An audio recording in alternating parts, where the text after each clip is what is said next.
ನೋಡೋಣ. ಈಗಂತೂ ಮುಗಿದಿದೆ, ಮುಂದೇನು ಮಾಡಬೇಕು ಅನ್ನೋದು ಪ್ರಶ್ನೆ ದೇಶಕ್ಕೆ ಅಷ್ಟೇ. ಈಗಂತೂ ಪೂರ್ಣ ಪ್ರಮಾಣ ಯುದ್ಧ ಆಗ್ತಂತೆಲ್ಲ ನಿರೀಕ್ಷೆ ಮಾಡಿದ್ರು, ಅದಾಗಿಲ್ಲ. ಸೊ ಇಷ್ಟಕ್ಕೆ ಸ್ಥಗಿತಗೊಂಡಿದೆ. ಸೊ ಮುಂದೆ ದೇಶವನ್ನು ಯಾವ ರೀತಿ ಕಟ್ಟಬೇಕು, ಬೆಳೆಸಬೇಕು ಅನ್ನೋದು ದೇಶಕ್ಕಿರುವಂಥ ಚಾಲೆಂಜ್. ಸರ್, ಈಗ ಸೋಷಿಯಲ್ ಮೀಡಿಯಾದಲ್ಲಿ ಒಂದು ವಿಚಾರ ಬಹಳಷ್ಟು ಪ್ರಸ್ತಾಪ ಆಗ್ತಾ ಇದೆ. ಇಂದಿರಾ ಗಾಂಧಿ 1971ರಲ್ಲಿ ಏನು ಅವ್ರು ಮಾಡಿದ್ರು ಅದೇ ಮಾದರಿಯಲ್ಲಿ ಮೋದಿ ಅವ್ರು ಮಾಡಬೇಕಾಗಿತ್ತು ಅನ್ನೋ ಒಂದು ವಿಚಾರ.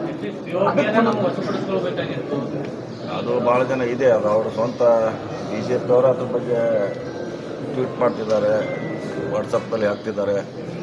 ಇದನ್ನು ನಿಲ್ಲಿಸಬಾರ್ದು ಅಂತ ಭಾಳ ಜನ ಅಭಿಪ್ರಾಯ, ಇನ್ಕ್ಲೂಡಿಂಗ್ BJP ಅವರು. ಅವ್ರಿಗೆ ನಿಂತಿದ್ದಾಗ ಏನು ಮಾಡಲಿಕ್ಕೆ ಆಗೋದು. ಸರ್, ಮಧ್ಯಪ್ರವೇಶ ಮಾಡಿದ್ದಕ್ಕೆ ಆಕ್ಷೇಪ ಇದೆ ಸರ್ ಟ್ರಂಪ್ ಅವರು.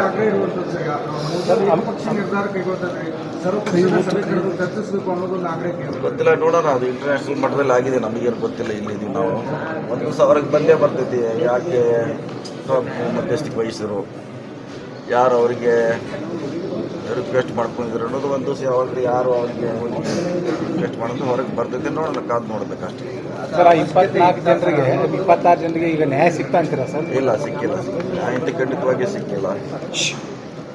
ಸೊ ಅದಕ್ಕೆ ಮತ್ತೆ ಕಾಯ್ಬೇಕಾದಷ್ಟು. ಅವ್ರಿಗೆ ದುಡ್ಡು ಕೊಡೋದು ಫೈನಲ್ ಮಾಡಿದ್ವಿ. ಈಗ ಒಂದು ಹಂತಕ್ಕೆ ಬಂದಿದೆ. ಅವ್ರು ದುಡ್ಡು ಕೊಡೋಂಥ ಒಂದು CM ಕೂಡ ಒಪ್ಪಿದ್ದಾರೆ.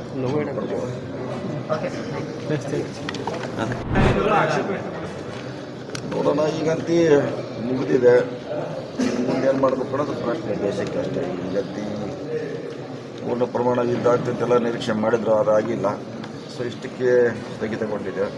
ಸೊ ಮುಂದೆ ದೇಶವನ್ನು ಯಾವ ರೀತಿ ಕಟ್ಟಬೇಕು, ಬೆಳೆಸಬೇಕು ಅನ್ನೋದು ದೇಶಕ್ಕಿರುವಂಥ ಚಾಲೆಂಜ್. ಸರ್, ಈಗ ಸೋಷಿಯಲ್ ಮೀಡಿಯಾದಲ್ಲಿ ಒಂದು ವಿಚಾರ ಬಹಳಷ್ಟು ಪ್ರಸ್ತಾಪ ಆಗ್ತಾ ಇದೆ. ಇಂದಿರಾ ಗಾಂಧಿ 1971ರಲ್ಲಿ ಏನು ಅವ್ರು ಮಾಡಿದ್ರು ಅದೇ ಮಾದರಿಯಲ್ಲಿ ಮೋದಿ ಅವ್ರು ಮಾಡಬೇಕಾಗಿತ್ತು ಅನ್ನೋ ಒಂದು ವಿಚಾರ.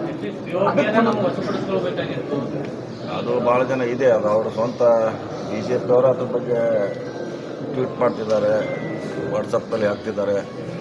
ಇದನ್ನು ನಿಲ್ಲಿಸಬಾರ್ದು ಅಂತ ಭಾಳ ಜನ ಅಭಿಪ್ರಾಯ, ಇನ್ಕ್ಲೂಡಿಂಗ್ BJP ಅವರು.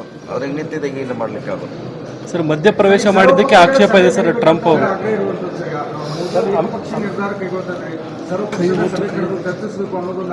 ಗೊತ್ತಿಲ್ಲ, ನೋಡೋಣ. ಅದು ಇಂಟರ್ನ್ಯಾಷನಲ್ ಮಟ್ಟದಲ್ಲಿ ಆಗಿದೆ, ನಮಗೇನು ಗೊತ್ತಿಲ್ಲ. ಇಲ್ಲಿದ್ದೀವಿ ನಾವು. ಒಂದು ದಿವಸ ಅವ್ರಿಗೆ ಬಂದೇ ಬರ್ತೈತಿ. ಯಾಕೆ ಮಧ್ಯಸ್ಥಿಕೆ ವಹಿಸಿದ್ರು, ಯಾರು ಅವರಿಗೆ ರಿಕ್ವೆಸ್ಟ್ ಮಾಡ್ಕೊಂಡಿದ್ರು ಅನ್ನೋದು ಒಂದು ದಿವಸ ಯಾವಾಗ ಯಾರು ಅವರಿಗೆ ರಿಕ್ವೆಸ್ಟ್ ಮಾಡೋದು ಹೊರಗೆ ಬರ್ತೈತೆ. ನೋಡೋಣ, ಕಾದು ನೋಡಬೇಕಷ್ಟೇ. ಸರ್, 26 ಜನರಿಗೆ ಈಗ ನ್ಯಾಯ ಸಿಗ್ತಾ ಅಂತೀರಾ ಸರ್? ಇಲ್ಲ, ಸಿಕ್ಕಿಲ್ಲ. ನ್ಯಾಯ ಖಂಡಿತವಾಗಿ ಸಿಕ್ಕಿಲ್ಲ. ಸೊ ಅದಕ್ಕೆ ಮತ್ತೆ ಕಾಯ್ಬೇಕಾದಷ್ಟು. ಅವ್ರಿಗೆ ದುಡ್ಡು ಕೊಡೋದು ಫೈನಲ್ ಮಾಡಿದ್ವಿ. ಈಗ ಒಂದು ಹಂತಕ್ಕೆ ಬಂದಿದೆ. ಅವ್ರು ದುಡ್ಡು ಕೊಡೋಂಥ ಒಂದು CM ಕೂಡ ಒಪ್ಪಿದ್ದಾರೆ.